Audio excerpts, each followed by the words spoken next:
Vamos orar mais uma vez, irmãos? Feche seus olhos, meus irmãos estão voltando para o seu lugar. Pai querido, em nome de Jesus, diminua o teu servo, Cristo Senhor, na autoridade do Espírito Santo nessa casa de oração. Que a palavra do Senhor seja tremenda na nossa vida, que sejamos tão pequenos para entendermos a tua soberania, em nome de Jesus. Amém. Amém. Alguém pode me informar as horas? Vamos passar só um pouquinho, porque hoje é pré-Páscoa para a nossa igreja, então eu quero trazer uma reflexão sobre a Páscoa no livro de Lucas. Eu queria que você abrisse a palavra de Deus no livro de Lucas, capítulo 23, 42. Capítulo 23, versículo 42. Eu não vou pregar, eu espero que não caia mentira aqui. Eu vou trazer uma reflexão. 23, 42. Respondeu Jesus: em verdade digo que hoje estarás comigo no paraíso. E Mateus 27. Mateus 27. Versículo 54. O centurião e os que com ele guardavam Jesus, vendo o terremoto e as coisas que haviam sucedido, tiveram grande temor e disseram: verdadeiramente este era o Filho de Deus. Amém? Amém. Glória a Deus. Deixa a Bíblia aberta em Lucas 23. Quando nós chegamos a essa data, irmãos, da Páscoa, no nosso calendário, ficamos reflexivos. E esse ano estou muito feliz, porque eu vi muitas coisas sobre Jesus e poucas sobre o ovo de Páscoa. Lógico que teve muitas campanhas aí de chocolate, mas esse ano, por incrível que pareça, eu vi muitos filmes de Jesus na televisão, à noite, madrugada. Eu vi muitos comentários nas rádios sobre Jesus, alguns infelizes, mas a sua grande maioria com muito respeito da pessoa de Jesus. Vi também, irmãos, no feriado de sexta-feira da Paixão, pouquíssimas bebidas sendo vendidas, muitos bares fechados. Isso eu fiquei tão feliz. Mas na verdade, irmãos, o que eu gostaria que você pensasse comigo é que nesta data da Páscoa, a nossa alegria se transformasse, pelo menos um momento, em tristeza. Nos sentimos um pouco envergonhados diante da Páscoa. Mas por que, pastor? Porque eu creio, irmãos, que nós deveríamos aceitar que precisamos mudar quando olhamos para a história da Páscoa. Nós precisamos, irmãos, e deveríamos confessar a nossa imundícia. E nós deveríamos olhar para o Mestre Jesus e dizer o que nós lemos: lembra de mim quando entrares no paraíso, ou verdadeiramente tu és o Filho de Deus. A Páscoa é a nossa base da fé, a ressurreição. Se Cristo não ressuscitou, a nossa fé é vã, como diz o apóstolo Paulo. Abra comigo em 1 Coríntios capítulo 15, versículo 12 em diante. 15, 12. Ora, se pregamos que Cristo foi ressuscitado entre os mortos, dizem alguns de vós que não há ressurreição dos mortos. E se não há ressurreição dos mortos, também Cristo não ressurgiu. E se Cristo não ressurgiu, logo é vã a nossa pregação e também é vã a nossa fé. Somos considerados como falsas testemunhas de Deus, pois testificamos contra Deus que ressuscitou Cristo, a qual, porém, não ressuscitou, se na verdade os mortos não são ressuscitados. Pois se os mortos não são ressuscitados, também Cristo não foi ressuscitado. E se Cristo não foi ressuscitado, é vã a vossa fé, e ainda permaneceis nos vossos pecados. Também os que dormiram em Cristo são perdidos. E se esperamos em Cristo só nessa vida, somos os mais infelizes de todos os homens. Mas de fato Cristo ressurgiu dentre os mortos e foi feito das primícias dos que dormem. Pois assim como a morte veio por um homem, também a ressurreição dos mortos veio por um homem. Pois assim como todos morrem em Adão, assim também todos serão vivificados em Cristo. Mas cada um por sua ordem. Cristo, as primícias, depois os filhos de Cristo na sua vida.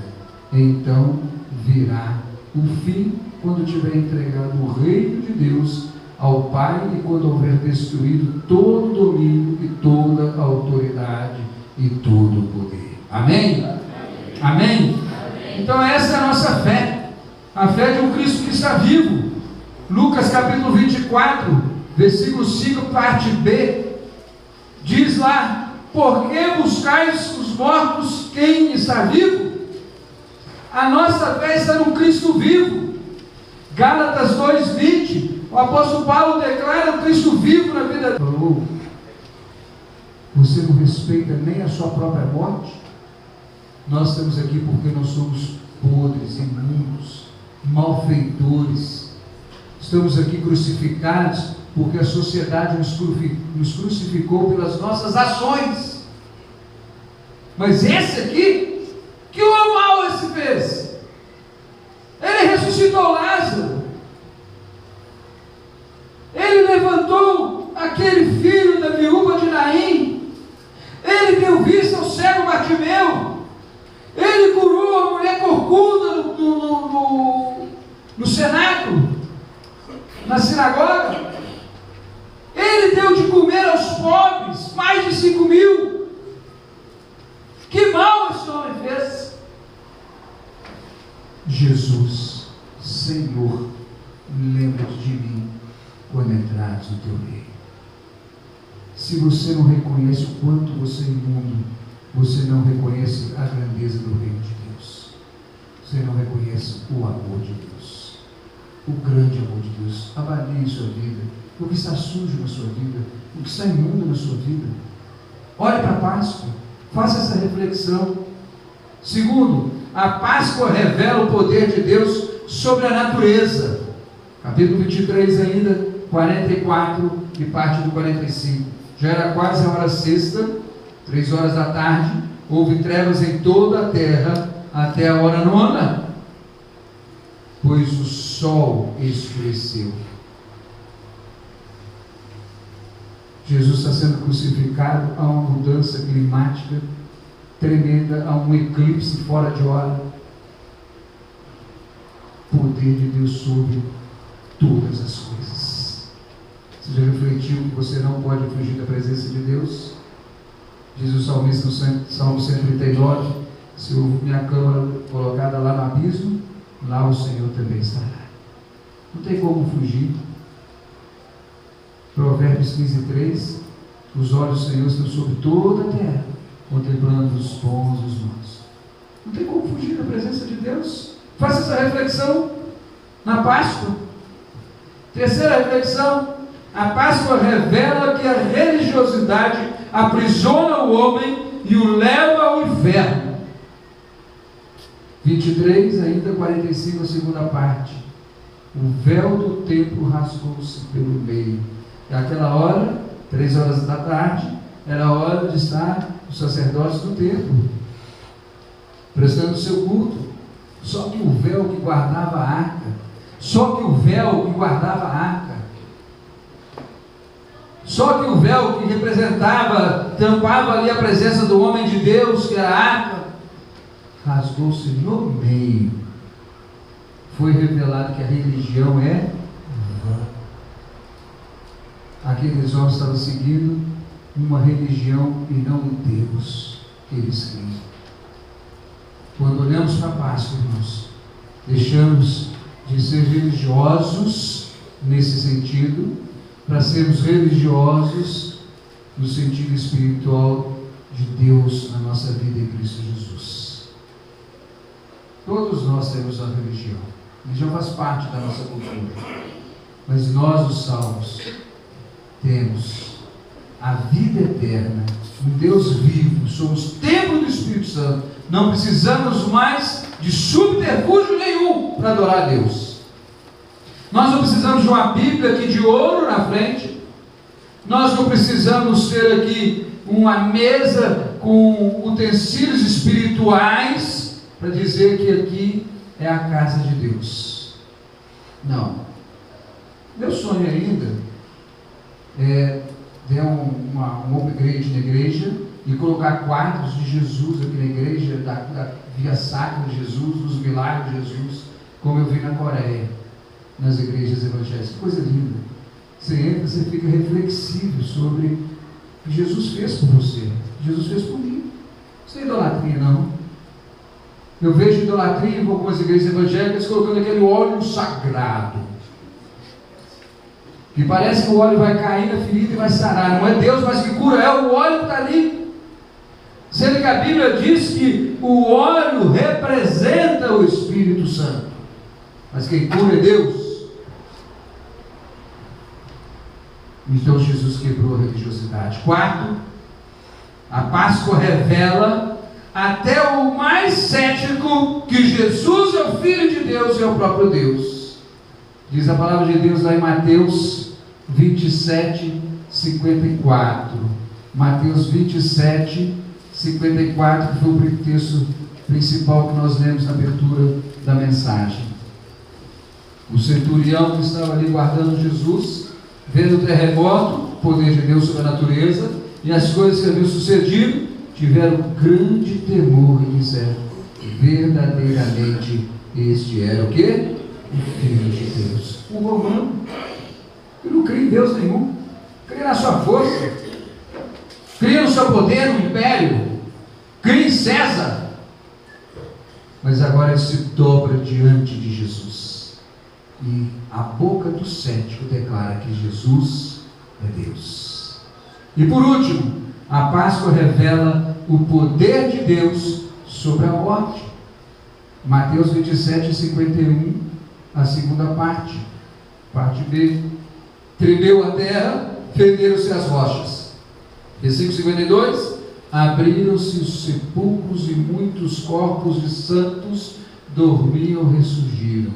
Dos santos, dos salvos, ressuscitaram na morte de Jesus.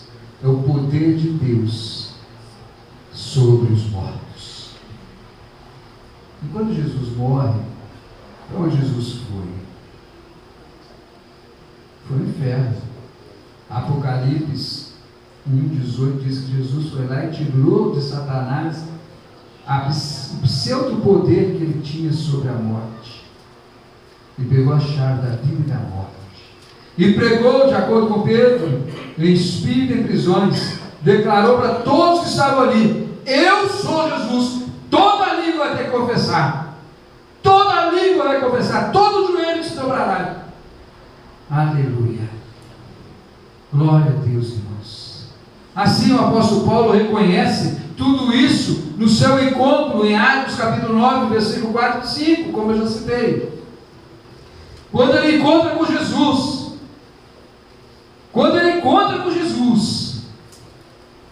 e Jesus o chama de apóstolo. Por que ele é apóstolo?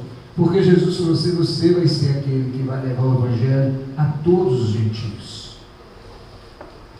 Quando eu penso em apóstolo, eu entendo que erro muito sério que Pedro e os outros apóstolos fizeram de tirar sorte sobre Matias, que Jesus não mandou, Deus não mandou.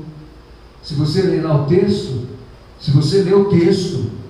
lá vai estar assim: oração de Pedro e dos apóstolos: Senhor, se aprouver o Senhor, escolha um desses dois. Aí joga a sorte, A e B. Aí Deus ia sumir com o dado, Deus ia sumir com a pedra. Isso foi a escolha deles. Paulo não. Paulo, Jesus chamou, como chamou cada um dos 12. Ele chamou, ele não jogou sorte, ele chamou. E ele chama Paulo. Sabe o que significa Saulo e Paulo? Saulo é em hebraico, Paulo em grego.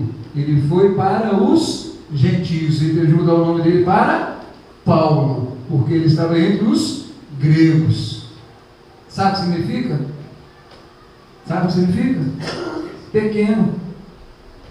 Então o pequeno que perseguia a igreja se transformou no grande pregador do Evangelho, levou o Evangelho a todo o mundo antigo. Amém? Ele entendeu então, irmãos, no caminho de Damasco, que estava seguindo quem? Cristo vivo, e não mais uma seita, mas o Cristo vivo, o Messias, o Senhor, o Salvador, o Filho de Deus. É isso que me comove, irmãos. Concluindo, o que me comove na Páscoa é reconhecer a imundície. O que me comove na Páscoa é reconhecer que Deus tem todo o poder, Ele é todo poderoso, é o El Shaddai. O que me comove na Páscoa é que minha religião não vale nada, que Deus é tudo, que o homem precisa largar toda a sua religiosidade e buscar Deus. E talvez aqui na nossa igreja tenha gente religiosa, acha que por vir cumprir um momento de culto, de oração, de entrega de dízimos, já estou satisfeito. Não! Você é servo. A Páscoa nos leva sim a pensarmos que somos servos de Deus. O campo é o mundo. A Páscoa, irmãos, me incomoda. A Páscoa me incomoda porque eu vejo pessoas extremamente céticas, incrédulas, declarando o dia de Jesus ao Senhor. Uma pessoa que eu posso declarar aqui na frente de vocês, aqui é Augusto Cury. Ele era ateu e hoje é um pregador do Evangelho, e um homem conceituado mundialmente. E tantas outras pessoas que passaram aqui na igreja e já pregaram sobre isso, dando seu testemunho. E por último, a Páscoa revela o poder de Deus sobre a morte e sobre a vida. Faça a pergunta final: o que a Páscoa revelou para você? O que a Páscoa revela para você? Segunda pergunta: qual a mudança que ocorreu na sua vida quando você teve uma experiência pessoal com a Páscoa? E última pergunta: o que você tem feito com o velho homem quando você chega nesse dia de Páscoa? Você precisa crucificar em Cristo Jesus o velho homem.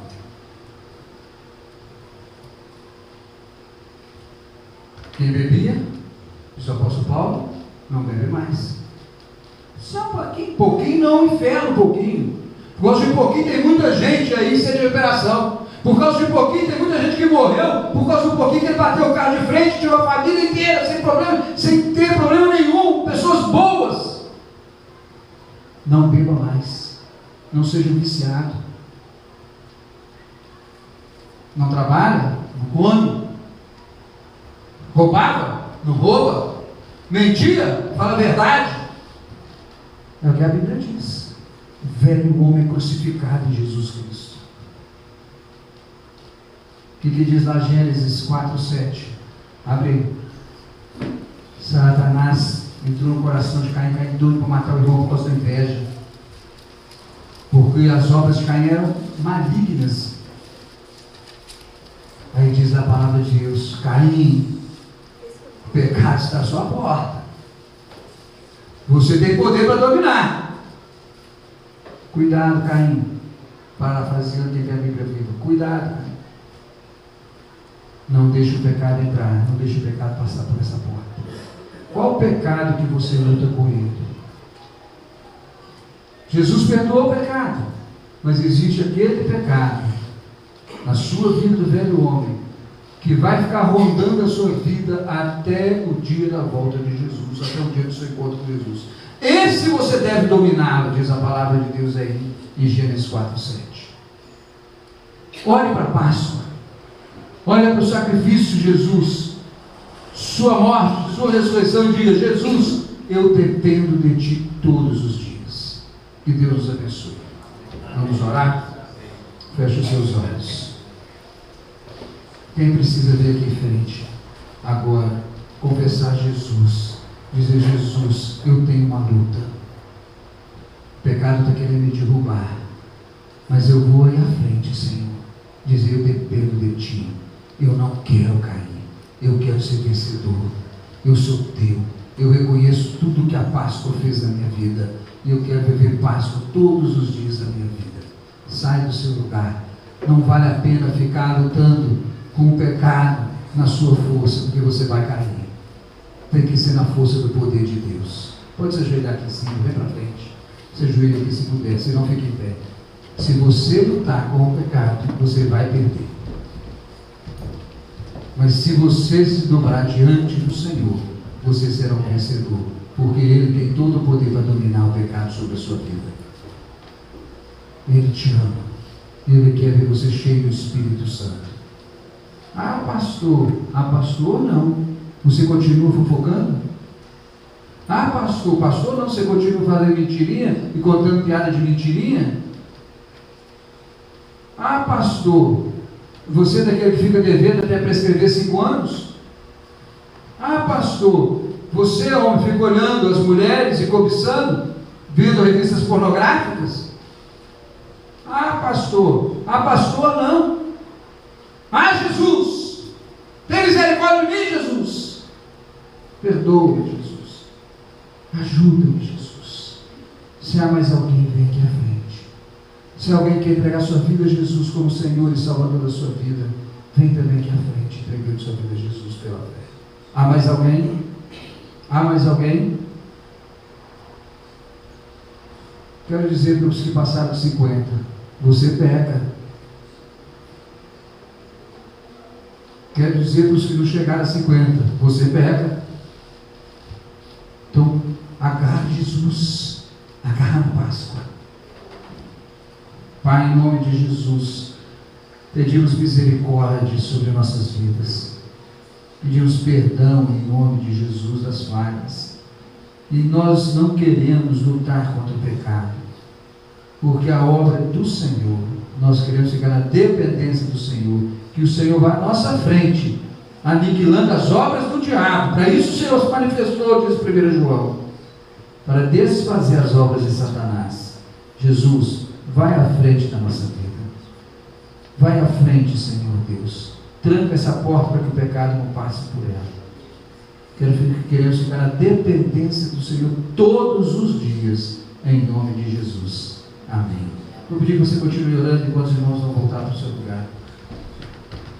Feche os seus olhos.